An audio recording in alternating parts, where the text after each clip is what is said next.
जमीन पर बैठे ये शख्स कोई आम इंसान नहीं है। ये है पीलीभीत के एसडीएम राजेश शुक्ला। अब आप सोच रहे होंगे कि ये इस तरह जमीन पर बैठकर लोगों के साथ बातचीत क्यों कर रहे हैं।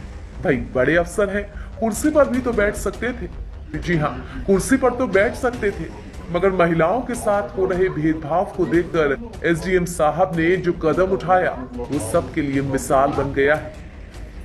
पीलीभीत में कोटा चयन की एक बैठक के दौरान महिलाओं को जमीन पर बैठने और पुरुषों के लिए कुर्सी का इंतजाम किया गया था। इसे देखकर एसडीएम साहब नाराज हो गए। नाराजगी ऐसी रही कि उन्होंने अपनी कुर्सी छोड़ दी। इसके बाद वो वहीं दरी पर आम लोगों की तरह बैठ गए। वहीं संबंधित अधिकारी को पत्र लिखकर एसडीएम ने चेतावनी भी दे डाली।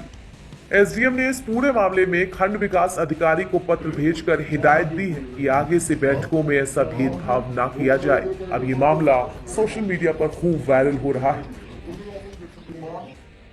ये पूरा किस्सा पूरनपुर तहसील क्षेत्र के हरिपुर कला गांव का है। यहाँ कोटा चयन की बैठक आयोजित की गई थी। बैठक में शामिल होने के लिए पूरनपुर तहसील के एसडीएम राजेश शुक्ला भी पहुंचे थे। एसडीएम साहब जब बैठक में पहुंचे तो उन्होंने देखा कि पुरुषों के बैठने के लिए कुर्सियां डाली गई हैं, वहीं महिलाओं के लिए जमीन पर दरी बिछाई गई है। एसडीएम साहब ने जब महिलाओं को जमीन पर बैठे देखा तो वो नाराज हुए।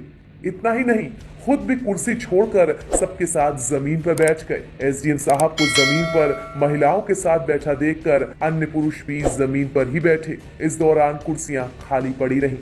कोटा चयन की बैठक संपन्न होने के बाद एसडीएम राजेश शुक्ला ने पूरनपुर के खंड विकास अधिकारी को पत्र जारी करते हुए शासकीय बैठक एवं कार्यक्रमों में महिलाओं के बैठने के लिए समुचित व्यवस्था व सम्मान दिए जाने के निर्देश दिए हैं। एसडीएम ने लेटर जारी कर ये निर्देश दिए हैं कि अगर कहीं कुर्सी की व्यवस्था नहीं होती है तो सभी के लिए जमीन पर बैठने की व्यवस्था की जाए। हालांकि यूपी सरकार के प्रशासनिक अधिकारी राजेश शुक्ला की जमीन पर बैठने की ये तस्वीरें अब तेजी के साथ वायरल हो रही हैं और लोग इस वीडियो की जमकर तारीफ भी कर रहे हैं।